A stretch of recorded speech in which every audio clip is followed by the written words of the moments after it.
Hello everyone. तो स्वागत है आप सभी का फ्यूके एजुकेशन के इस ऑनलाइन लर्निंग प्लेटफॉर्म में। मैं प्रदीप मालविया एक बार फिर आप सभी के साथ आ गया हूं।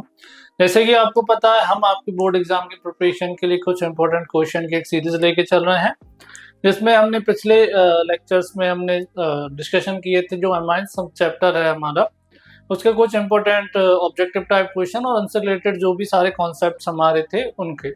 तो अब कुछ इसी चैप्टर से हम कुछ इंपॉर्टेंट सब्जेक्टिव टाइप क्वेश्चन को डिस्कस करेंगे, जो कि जिनकी हायर प्रोबेबिलिटी है बोर्ड एग्जाम्स में आने की। तो चलिए शुरू करते हैं हमारे फर्स्ट क्वेश्चन से। तो जो पहला क्वेश्चन है कि प्राइमरी सेकेंडरी टर्शरी अमाइंस में हमें इनको क्लासिफाई करना है, जो भी हमें कंपाउंड दिए गए हैं। तो जैसे कि हमने पिछली वीडियो में हमने डिस्कशन किया था कि प्राइमरी सेकेंडरी कंपाउंड आपके अमाइंस कैसे होते हैं, कि अगर एमाइन ग्रुप का जो नाइट्रोजन है आपका वो एक ही कार्बन से अटैच है, दैट इज 1 डिग्री एमाइन होगा आपका। अगर आपका जो नाइट्रोजन है 2 कार्बन से अटैच है, मतलब 2 कार्बन ग्रुप से अटैच है, तो that is 2nd degree amine होगा। और आपका नाइट्रोजन अगर कितने 3 कार्बन ग्रुप से अटैच है तो वो 3rd डिग्री एमाइन होगा। ठीक है। जब भी अगर हम गिवन कंपाउंड्स में बात करें तो फर्स्ट कंपाउंड जो हमें दिया हुआ है उसमें आपका क्या है कि यहाँ पर ये जो नाइट्रोजन ये केवल किस कार्बन से जुड़ा है, इस बेंजीन वाले इसी कार्बन से ये जुड़ा हुआ है। तो नाइट्रोजन एक ही कार्बन से जुड़ा है तो ये आपका 1 डिग्री एमाइन होगा। यहाँ पर नाइट्रोजन तो कितने कार्बन से गुना, ये नाइट्रोजन यहाँ पर 2 CH3 मतलब 2 कार्बन से ये हो जाएंगे आपका और एक कार्बन ये हो जाएगा। तो यहाँ पर ये नाइट्रोजन कितने 3 कार्बन से जुड़ा तो ये आपका 3rd डिग्री एमाइन होगा। ठीक है। यहाँ पर ये नाइट्रोजन किससे CH, ठीक है, इससे जुड़ा है। नाइट्रोजन यहाँ पर केवल सिंगल एक कार्बन से जुड़ा हुआ है तो ये आपका ये भी 1 डिग्री एमाइन होगा। और यहाँ पर नाइट्रोजन आपका ये 2 कार्बन ये 2 है ना, C2H5 2 कार्बन से अटैच है तो ये आपका कैसा होगा, ये भी आपका सेकेंडरी एमाइन होगा। तो बहुत ही इजी क्वेश्चन था, बस हमें देखना था नंबर ऑफ जो कार्बन एटम कितने ज्वाइंट है नाइट्रोजन से, उस बेसिस पे हम क्लासिफिकेशन करते हैं। क्लियर है। नेक्स्ट क्वेश्चन देखते हैं कि इथाइल अमीन अमोनिया से ज्यादा बेसिक क्यों होता है, इसका हमें रीजन देना। तो देखो अमोनिया की अगर हम बात करें दैट इज NH3। क्लियर है। अब अगर हम बेसिसिटी की बात करें, किसी भी बेसिसिटी की बात करें तो बेसिकली वो डिपेंड करती है ease of donation of lone pair, ease of donation of lone pair पर डिपेंड करती है, या फिर वो डिपेंड करेगी उस स्टेबिलिटी ऑफ कॉन्जुगेट एसिड पर, स्टेबिलिटी ऑफ कॉन्जुगेट एसिड पर। ठीक है। तो जब भी कोई भी बेस H+ आयन आपका एक्सेप्ट करता है तो क्या बनता है आपको पता होना चाहिए, क्या बनता है कॉन्जुगेट। मान लो ये इसने H+ आयन रिलीज किया दैट इज NH4+। ठीक है, ये इसका कॉन्जुगेट एसिड है। और इथाइल अमाइन के केस में C2H5NH2 ये भी आपका H+ आयन गेन करेगा, क्योंकि नाइट्रोजन के पास lone pair of electron present रहते हैं। ठीक है, तो ये lone pair of electron H+ को देते हैं, तो ये क्या बनेगा C2H5NH3+। तो यहाँ पर अगर दोनों की स्टेबिलिटी की अगर हम बात करें तो जो फर्स्ट स्टेबिलिटी अगर हम देखा जाए तो यहाँ पर अमोनियम आयन है, लेकिन यहाँ पर ये इथाइल ग्रुप है, इसका क्या होता है प्लस आई इफेक्ट।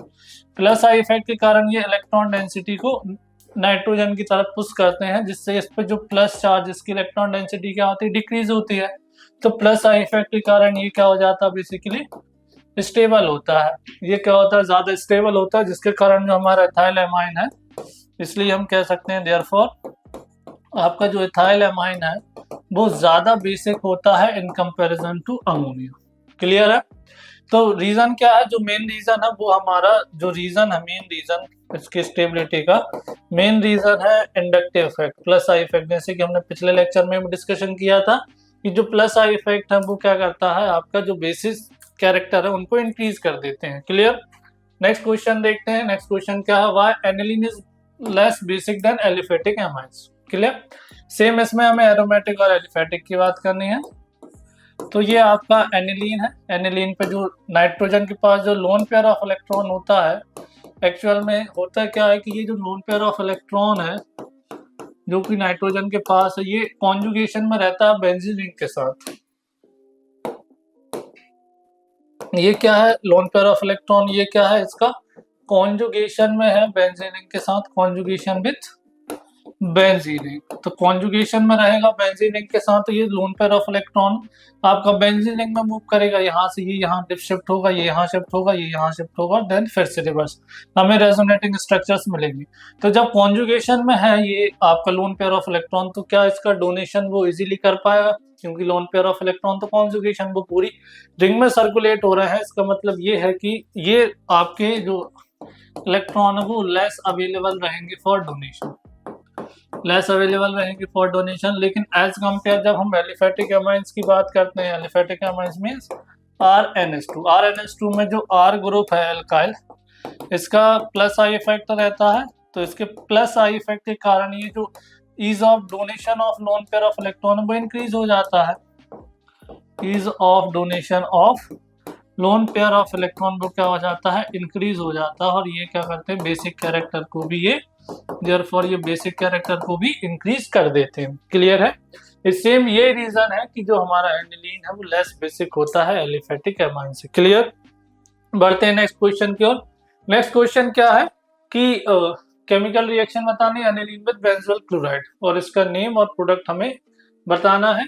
तो जब एनिलीन की रिएक्शन बेंजोल क्लोराइड के साथ करी जाती है तो क्या बनता है, हमारा एमाइड बनता है। तो ऑलवेज हमेशा याद रखें, यहाँ पर ये जो एक H है और ये जो क्लोरीन है, ठीक है, ये बेसिकली आपका रिमूव होता है और साथ में क्या बनता है, तो जो रिएक्शन है दैट ऐसे होती है, ये NH, ये NH2 होगा और ये Cl, C double bond O, C double bond O, C6H5, ठीक है, ये होगा। तो अगर हम इस रिएक्शन की बात करें तो ये रिएक्शन में होगा क्या, इस रिएक्शन में होगा ये HCl आपका रिमूव हो जाता है और साथ में दोनों क्या हो जाते हैं, आपके कंबाइन होकर क्या बना लेते हैं, एमाइड बनाते हैं। क्या बनाते हैं, एमाइड बनाते हैं। क्लियर है? तो ये कौन सा एमाइड होगा, एन फिनाइल बेंजामाइड, बेंजीन है और एमाइड है तो बेंजामाइड। क्लियर है? तो इस रिएक्शन में कौन सा आपका प्रोडक्ट बनेगा, इस रिएक्शन में हमारा प्रोडक्ट बनता है N phenyl benzamide. Clear? Next question देखते हैं, कुछ इंपॉर्टेंट रिएक्शन है जिनके बारे में हमें डिस्कशन करना है। तो कार्बोलामाइन रिएक्शन, जो कि हम ऑलरेडी डिस्कशन कर चुके हैं पिछले लेक्चर में, एक बार और देखते हैं। तो कार्बोलामाइन रिएक्शन क्या होती है, यहाँ पर कार्बोलामाइन रिएक्शन क्या होती है, कार्बोलामाइन रिएक्शन जैसे कि हम पढ़ चुके हैं कि जब आपका एनिलीन की रिएक्शन किसके साथ, एनिलीन की रिएक्शन क्लोरोफॉर्म और साथ में आपका जो बेस है QH उसके साथ कराई जाती है, तो क्या बनता है, आपका फिनाइल आइसोसाइनाइड बनता है, साथ में आपका KCl प्लस H2 हमारा फॉर्म होता है। और इस पर्टिकुलर रिएक्शन को क्या कहते हैं, इस पर्टिकुलर रिएक्शन को कहा जाता है कार्बोलामाइन रिएक्शन। इसमें प्रोडक्ट क्या बनता है आपका, फिनाइल आइसोसाइनाइड। प्रीवियस जो लेक्चर में उसमें हमने ऑब्जेक्टिव टाइप क्वेश्चन में इसको डिस्कशन किया था। क्लियर? तो उसको आप देख सकते हैं। और सेकंड रिएक्शन है आपका हाफमैन ब्रोमाइड डिग्रेडेशन। तो ये जो रिएक्शन है, ये रिएक्शन कौन सी है, Hofmann's bromide degradation, Hofmann bromide degradation reaction है ये। हॉफमैन ब्रोमाइड डिग्रेडेशन रिएक्शन क्या होती है कि जब एमाइड की रिएक्शन किसके साथ, ब्रोमीन और KOH के साथ कराई जाती है, तो क्या होता है, बेसिकली यहाँ पर डिग्रेडेशन होता है और जो एमाइड में जितने नंबर ऑफ कार्बन रहते हैं उससे एक का कम कार्बन का कंपाउंड हमें देखने को मिलता है। तो जब एमाइड की रिएक्शन कराते हैं तो हमें क्या मिलते हैं, ये रिडक्टिव बेसिकली रिएक्शन है। तो CONH2 से क्या मिलेगा, CH3NH2, एमाइन का फॉर्मेशन होता है, साथ में KBr K2CO3 आपको बाय प्रोडक्ट के फॉर्म में बनते हैं। और पर्टिकुलर इस रिएक्शन को क्या कहते हैं, पर्टिकुलर इस रिएक्शन को कहा जाता है आपका Hoffmann bromide degradation reaction. Clear है? ऐसा ही सेम केस एलिफेटिक आपके एमाइड के साथ होता है, सॉरी एरोमेटिक एमाइड, बेंजामाइड की रिएक्शन ब्रोमीन और QH के साथ कराते हैं तो हमें क्या मिलेगा, एनिलीन मिलेगा। क्लियर? KBr और K2CO3 आपका फॉर्मेशन होता है, साथ में वाटर के मॉलिक्यूल। इस रिएक्शन क्या कहते हैं, हॉफमैन डिग्रेडेशन रिएक्शन। सेम यही रिएक्शन पिछले लेक्चर में भी हमने डिस्कशन किया था, कौन सी रिएक्शन है आप हमें बताइएगा।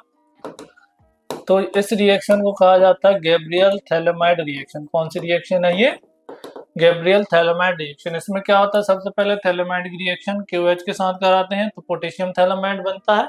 पोटेशियम थैलेमाइड एल्काइल हैलाइड के साथ रिएक्शन करा देते हैं तो एल्काइल सब्स्टिट्यूटेड हमारे थैलेमाइड बनते हैं। तो यहाँ पर हमने इथाइल के ब्रोमाइड के साथ रिएक्शन कराई थी तो क्या बनता है, हमारा एन इथाइल थैलेमाइड का फॉर्मेशन होता है, जो कि हाइड्रोलाइसिस पे हमें क्या देता है, थैलिक एसिड और इथाइलएमाइन। इथाइलएमाइन क्या है? Primary amine. और हमने ये भी डिस्कस किया था इस मेथड को क्यों यूज किया जाता है।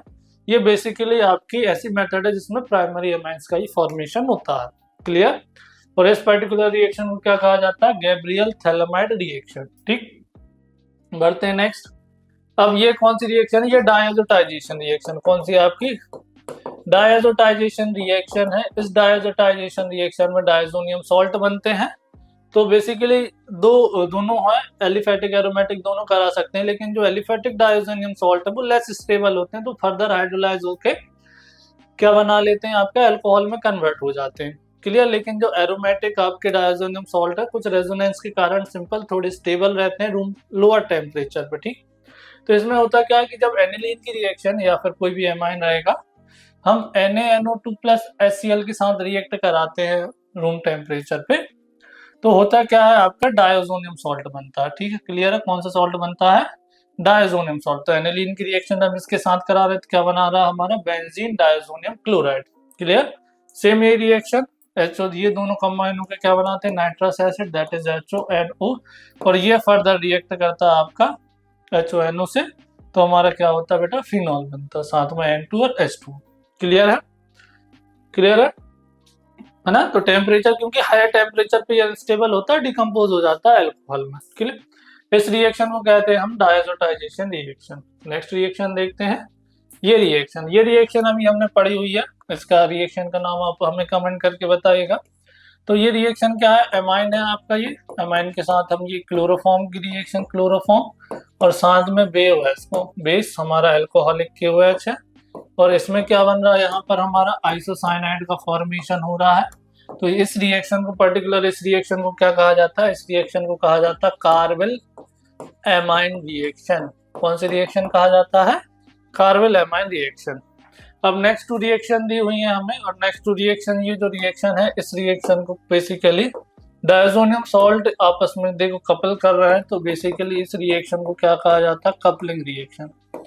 कपलिंग रिएक्शन से डाई जो फॉर्मेशन होता है, जैसे यहाँ पर बेंजीन डायजोनियम क्लोराइड हम फिनॉल के साथ कर रहे हैं, तो ये जो H है बेंजीन का, ये Cl के साथ रिमूव होगा HCl, और दोनों कंपाउंड आपस में अटैच होंगे, तो ये N, तो ये क्या होगा? Para hydroxy diazobenzene. Basically orange colour की जो डाई है ये होता है, ऑरेंज कलर की डाई का फॉर्मूला क्या होगा? Para hydroxy डायजोबेंजीन।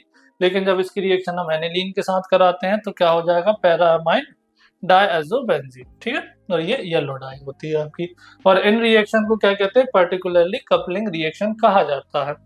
यहाँ पर भी सेम वही होगा, ये H और ये डायजोनियम सॉल्ट का Cl, ये आपस में रिमूव होंगे आपका HCl के फॉर्म में, और ये आपका N इस नाइट्रोजन से ये आपको बेंजीनिंग कनेक्ट होगा और आपका एडिशन प्रोडक्ट बनाएगा। क्लियर है? इस रिएक्शन को क्या कहते हैं हम? इस रिएक्शन को कपलिंग रिएक्शन कहा जाता है। ठीक, बढ़ते हैं नेक्स्ट क्वेश्चन की ओर। नेक्स्ट क्वेश्चन क्या है हमारा? हमें एक मेथड देखनी है, मेथड जिसमें classification, identification of primary, secondary and tertiary amine हमें करना रहता है। ठीक, तो सबसे पहले मेथड बेसिकली 3-4 मेथड रहती हैं आपकी। कार्बल एमाइन टेस्ट भी रहता है आपका, हिंसबर्ग टेस्ट भी रहता है, उनमें से कोई हम एक टेस्ट यहाँ पर डिस्कशन करेंगे एक टेस्ट का। तो टेस्ट कौन सा आएगा आपका? डायजोटाइजेशन रिएक्शन का, जिसमें हम NaNO2 सोडियम नाइट्राइड और HCl यूज करते हैं। तो जब प्राइमरी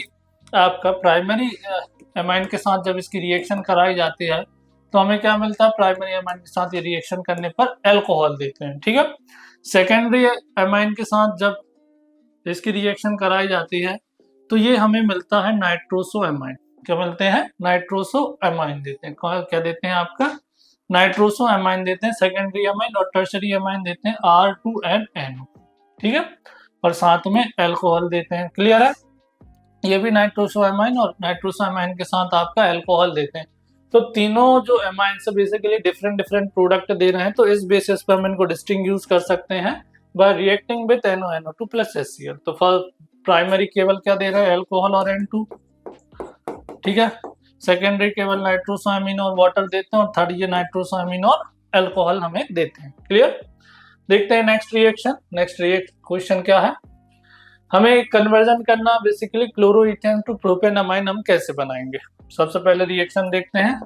क्लोरोइथेन क्या होता है अभी? CH3CH2Cl, ये आपका क्लोरोईथेन है। इसमें हमें प्रोपेनामाइन बनाना, मतलब एक कार्बन आपका ऐड करना। तो सबसे पहले इसकी रिएक्शन पोटेशियम साइनाइड से करेंगे, क्योंकि हमें एक्स्ट्रा कार्बन चाहिए, तो साइनाइड से हमें वो एक्स्ट्रा कार्बन मिलेगा। तो ये बनेगा CH3CH2Cl, क्लियर है। और अगर हम इसका रिडक्शन करा देंगे, रिडक्शन कराने पे पता आपको क्या मिलता है, एमाइन बनते हैं साइनाइड के। तो ये क्या बनेगा, CH3CH2NH2, एक कार्बन और होगा तो सॉरी CH2NH2। तो यहाँ पर हमें ये क्या मिल जाएगा, ये मिल जाएगा हमें प्रोपेन एमाइन। क्या मिलेगा हमें, प्रोपेन एमाइन मिलेगा, ठीक है। अब बेंजिल क्लोराइड से फिनाइल इथेनामाइन बनना, तो सेम वही प्रोसीजर है। बेंजिल क्लोराइड क्या होता है आपका, CH2Cl, ये बेंजिल क्लोराइड है, तो एक्स्ट्रा कार्बन चाहिए, KCN के साथ रिएक्ट करा देते हैं, तो ये हो जाएगा बेंजिल नाइट्राइड मिलेगा हमें CH2Cn। और इसका जब हम रिडक्शन कर देंगे, रिडक्शन के लिए लिथियम एल्युमिनियम हाइड्राइड हम ले लेते हैं, तो लिथियम एल्युमिनियम हाइड्राइड लेने पर हमें क्या मिलेगा, CH2, ये CH2NH2, ठीक है। तो ये क्या हो जाएगा आपका 2 फिनाइल 2 कार्बन के लिए क्या हो जाएगा, इथेनामाइन, ठीक है। 2 फिनाइल इथेनामाइन, ये आपका कंपाउंड बन जाएगा, क्लियर। अब थर्ड क्या है, थर्ड हमें जो रिएक्शन दी हुई है, थर्ड क्या है, मीथेनामाइन टू इथेनामाइन हमें कन्वर्ट करना। तो मीथेनामाइन CH3NH2, बेसिकली हमें carbon number of carbon increase करना है। तो सबसे पहले क्या करते हैं, इनको अल्कोहल में कन्वर्ट करते हैं। तो NaNO2 प्लस HCl के साथ जब रिएक्ट करेंगे तो डायजोनियम सॉल्ट बनेगा, जो कि डिकम्पोज होकर अल्कोहल देता, CH3OH बनेगा। अब ये CH3OH बनेगा हमारा, तो इसके साथ क्या कर सकते हैं हम, ऑक्सीजन है, ठीक है, इसको क्या कर सकते हैं, ऑक्सीडाइज कर दो। क्या बनेगा आपका, सॉरी, यहाँ पर अल्कोहल जो रिएक्शन है, अल्कोहल के साथ हमें एक कार्बन हमें इंक्रीज करना है, हमें चाहिए इथेनामाइन, ठीक है। तो ऑक्सीजन हमारा जो अल्कोहल बना हुआ है, अल्कोहल की हम फर्दर रिएक्शन कर सकते हैं KCN के साथ, तो ये आपका CH3CH2NH2 बन जाएगा। या फिर ऑक्सीडेशन करके इसमें हम क्या ऐड कर सकते हैं, इथेनामाइन हमें क्रिएट करना, हाँ, तो इसका KCN के साथ रिएक्ट करा के हम CH3 आपका ये CN हो जाएगा, और यहाँ पर रिडक्शन करा देंगे CH3CH2NH2 में बन जाएगा। तो ये क्या हो जाएगा आपका, इथेनामाइन। या फिर एक तरीका और है कि पहले इसको हमें आयोडाइड में क्लियर करना पड़ेगा, तो ये आपका HI के साथ रिएक्ट करा देते हैं, तो ये CH3I बनेगा। CH3I के बाद हम KCN के साथ रिएक्ट कराएंगे, क्लियर है। तो ये स्टेप आपका, 2 स्टेप्स को मैंने मर्ज करके एक ही सिंगल स्टेप्स में लिखा हुआ है यहाँ पर, ठीक है। तो इससे ये करेक्ट करिएगा, पहले अल्काइल आयोडाइड में चेंज करेंगे उसको, और अल्काइल आयोडाइड में फिर KCN के साथ रिएक्शन करके हम उसका रिडक्शन करेंगे, तो हमें इथेनामाइन मिलेगा, क्लियर है। फोर्थ कन्वर्जन है, हमें फोर्थ कन्वर्जन में हमें क्या करना, बेसिकली ये रिडक्टिव कन्वर्जन है, जिसमें हमें इथेनामाइन टू मीथेनामाइन कन्वर्ट करना। इथेनामाइन से क्या कन्वर्ट करना आपका, मीथेनामाइन, ठीक है। अब इथेनामाइन क्या होता है, बेसिकली CH3CH2NH2 होता है। तो सबसे पहले इसको क्या करेंगे, सिंपल है, इसको हम अल्कोहल में कन्वर्ट करेंगे, CH3CH2OH। अल्कोहल में कन्वर्ट करने का मेन जो रीजन है, देखते हैं, NaNO2 डायजोटाइजेशन रिएक्शन से अल्कोहल में कन्वर्ट कर लेंगे। अल्कोहल में कन्वर्ट करने के बाद इसका हम फर्दर ऑक्सीडेशन करेंगे, ऑक्सीडेशन करने पे ये एसिड में कन्वर्ट होगा, और एसिड के बाद हम इसको एमाइड में कन्वर्ट करेंगे NH3 के साथ रिएक्शन करके। ये बन जाएगा CH3CONH2 एमाइड बनेगा। और एमाइड के बाद क्योंकि हमें कार्बन कम करना है, तो हॉफमैन डिग्रेडेशन रिएक्शन करते हैं, तो Br2 KOH के साथ रिएक्शन करेंगे, तो ये क्या बनेगा आपका, CH3NH2। और ये CH3NH2 यही क्या होगा आपका, मिथाइल एमाइड। तो इथेनामाइन को हमने मीथेनामाइन में कन्वर्ट कर दिया बाय रिडक्शन। तो ये सारी प्रोसेस, ये दोनों जो प्रोसेस है, एक आपका रिडक्शन वाला जिसमें नंबर ऑफ कार्बन हमें कम करना और नंबर ऑफ कार्बन इंक्रीज करना है, ये किसी के भी साथ आप फर्दर कर सकते हैं, क्लियर है। तो ये कन्वर्जन इंपॉर्टेंट कन्वर्जन है, एग्जाम में पूछा जा सकता है, क्लियर। अब देखते हैं नेक्स्ट क्वेश्चन। नेक्स्ट क्वेश्चन क्या है हमारे पास, सैंडमेयर और हमें कुछ रिएक्शन लिखनी है जो कि डायजोनियम सॉल्ट की रिएक्शन है। तो वॉल-साइमन रिएक्शन आपको पता है कि जब बेंजीन डायजोनियम क्लोराइड की रिएक्शन N2Cl के साथ फ्लोरोबोरिक एसिड HBr4 के साथ कराते हैं हम, तो क्या होता है आपका, बेंजीन डायजोनियम N2 आपका ये आज का HbF3, ये फॉर्मेशन होता है, सॉल्ट बनता है जो कि आपका हीट करने पर डिकम्पोज होकर ये क्या देता है, बेसिकली हीट करने पर डिकम्पोज होता है आपका फ्लोरोबेंजीन का फॉर्मेशन होता है, फ्लोरोबोरेट का फॉर्मेशन होता है। क्लियर है? बेंजीन डायजोनियम फ्लोरोबोरेट का फॉर्मेशन होता है। क्लियर? तो यहाँ पर और जो कि डिकम्पोज होकर फ्लोरोबेंजीन देता है, और इस पर्टिकुलर रिएक्शन को क्या कहते हैं, इस पर्टिकुलर रिएक्शन को वॉल्स साइमन रिएक्शन कहा जाता है। कौन सी रिएक्शन कहा जाता है? Waltz Simon reaction. Waltz Simon reaction क्या होती है? डायजोनियम क्लोराइड की रिएक्शन फ्लोरोबोरिक एसिड के साथ करते हैं तो बेंजीन डायजोनियम फ्लोरोबोरेट मिलता है, जो कि हीट आपका डिकम्पोज होकर क्या देता है, फ्लोरोबेंजीन। इस पर्टिकुलर रिएक्शन क्या कहते हैं हम? Wall Simon reaction. दूसरी साइड में reaction halo alkane hello arene से करते हुए आ रहे हैं हम इन रिएक्शन को 2 या 3 बार हमने कर चुके हैं। तो सेंडमेयर रिएक्शन में क्या करते हैं, बेंजीन डायजोनियम सॉल्ट लेते हैं हम, है ना, इसकी रिएक्शन HCl, और यहाँ पर कॉपर का सॉल्ट लेते हैं। ठीक है, क्यूप्रस सॉल्ट लेंगे तो हमें क्या मिलता है, हमें मिलता है क्लोरोबेंजीन और साथ में N2 गैस। ठीक है, क्या मिलेगा हमें? क्लोरोबेंजीन और साथ में सॉल्ट मिलेगा हमें। तो इस पर्टिकुलर रिएक्शन को क्या कहा जाता है? सेंडमेयर्स रिएक्शन कहा जाता है। और वाटरमैन रिएक्शन में सिंपल से एक चेंज आता है। वाटरमैन रिएक्शन में क्या होता है? वाटरमैन रिएक्शन में बेंजीन डायजोनियम सॉल्ट की रिएक्शन N2Cl के साथ HCl के साथ जब ये करते हैं रिएक्शन, तो हमें क्या कॉपर की प्रेजेंस लेते हैं, सेम वही क्लोरोबेंजीन का फॉर्मेशन होता है और N2 गैस निकलती है, यहाँ पर क्लोरोबेंजीन बनेगा। बस डिफरेंस पॉइंट ये आता है, डिफरेंट पॉइंट ये है कि यहाँ पर हमने क्यूप्रस सॉल्ट लिया, यहाँ केवल कॉपर लिया है। तो इस पर्टिकुलर रिएक्शन क्या कहा जाता है? Gattermann reaction. क्लियर है? तो आई होप आपको ये तीनों जो नेम रिएक्शन हम क्लियर हुई होंगी, और ये इंपॉर्टेंट रिएक्शन एग्जाम में पूछी जाती है। अब इस क्वेश्चन में हमें ये बताना है कि भाई आपका जो बेसिक स्ट्रेंथ का ऑर्डर क्या होगा। ठीक है, तो बेसिक स्ट्रेंथ का ऑर्डर क्या होता है, हमने बताया था ये स्टेबिलिटी ऑफ कॉन्जुगेट बेस पे डिपेंड करता है। तो एक सीक्वेंस याद रखिएगा, एमाइन के केस में अगर आपका एक्वस मीडियम की बात की जाए, एक्वस मीडियम की बात करी जाए, है ना, तो जो बेसिसिटी का ऑर्डर होता है 2 degree amine, 3 degree amine, 1 degree amine, उसके बाद अमोनिया। ठीक है, और आपका अगर गैसियस फेज में बात किया जाए तो जो ऑर्डर होता है वो 3 degree amine, 2 degree amine, 1 degree amine, फिर उसके बाद NH3। ठीक है, क्योंकि यहाँ पर एक्वस मीडियम में क्या होता है कि आपको कॉन्जुगेट बेस की स्टेबिलिटी और हाइड्रोजन बॉन्ड दोनों ही आपके कंबाइनिंग जो सॉल्वेशन इफेक्ट रहता है ना, दोनों को हम कंसिडर करके आपका सेकेंड डिग्री एमाइन ज्यादा बेसिक होता है। क्लियर?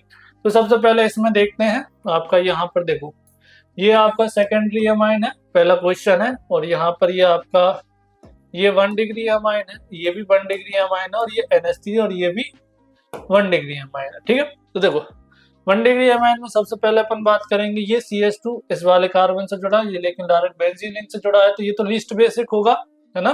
तो सबसे जो कम बेसिक होगा C6H5NH2। ठीक है, उससे कम क्या होगा? ये C6H5, क्योंकि बेंजीन रिंग है CHNH2। ठीक है, ये होगा। फिर आपका सॉरी, इसके बाद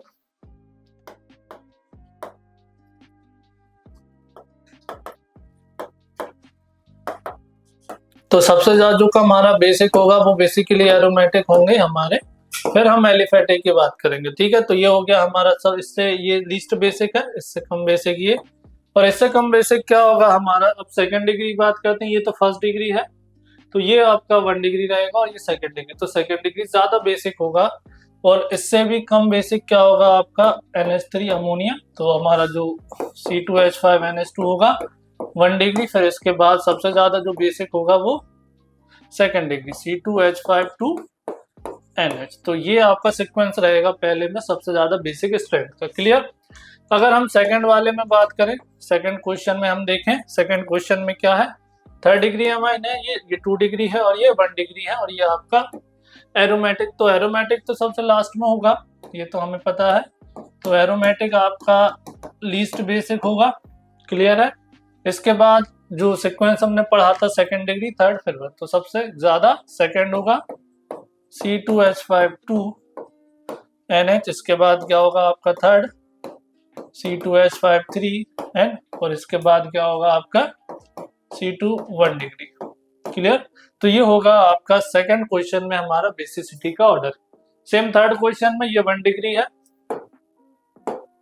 ठीक है, ये 1 डिग्री है, ये आपका 2 डिग्री, ये 3 डिग्री, ये आपका, ये तो हमारा एरोमेटिक है और ये भी हमारा एरोमेटिक है, ठीक है। तो इसमें अगर सीक्वेंस देखें तो एरोमेटिक तो ये तो लीस्ट होगा, तो ये तो लास्ट में आएगा। यहाँ पर ये बेंजल है, ये कार्बन है, तो इसका कॉन्जुगेशन में तो नहीं होगा, इस वजह से ये इससे ज्यादा बेसिक ये होगा, लेकिन एरोमेटिक है तो हमारा सबसे जो कंसिडरेशन है ये सबसे होगा कम, तो 2nd डिग्री, फिर 3rd डिग्री, फिर 1 डिग्री, फिर दिस एंड दिस। तो जो अगर करेक्ट सीक्वेंस लिखें हम, तो करेक्ट सीक्वेंस क्या होगा, सबसे पहले CH3 2NH, फिर आपका 3rd डिग्री आएगा, फिर हमारा आएगा 1 डिग्री CH3 NH2, फिर हमारा आएगा C6H5 CH2 NH2, और लास्ट में क्या रहेगा हमारा C6H5 NH2 एंड, ठीक है। तो ये होगा हमारा बेसिक स्ट्रेंथ का आपका ऑर्डर, क्लियर है। तो यहाँ पर बस कंसिडरेशन का पॉइंट कितना है, हमारा कंसिडरेशन के जो मेन पॉइंट्स है वो हमें याद रखने क्या है कि जो प्लस आई इफेक्ट है उसको कंसीडर करना है, और एमाइन के केस में जो ऑर्डर बताया था वो 2nd degree, 3rd degree, 1 degree. ये तो हो गया एक्वस फेज में, और गैसियस फेज में 3 2 1, क्लियर। ये हो गया किसके लिए, गैसियस फेज के लिए, ठीक है।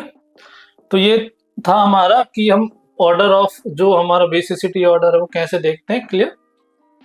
तो आई होप आप सभी को ये सेशन पसंद आया होगा। अगर हमारे इस वीडियो में कोई भी आपको डाउट होता है तो आप हमें कमेंट करके पूछ सकते हैं। साथ ही इस वीडियो को लाइक करें और शेयर करें ताकि बाकी बच्चों की भी जो प्रिपरेशन है अच्छी हो सके। इसके बाद हम अगले जो हमारा लास्ट चैप्टर रहेगा बायोमोलिक्यूल, उसके कुछ इंपॉर्टेंट क्वेश्चन, ऑब्जेक्टिव क्वेश्चन और सब्जेक्टिव दोनों ही हम डिस्कशन करेंगे। तो उसके लिए हमारे साथ बने रहिए। Thank you for watching this video.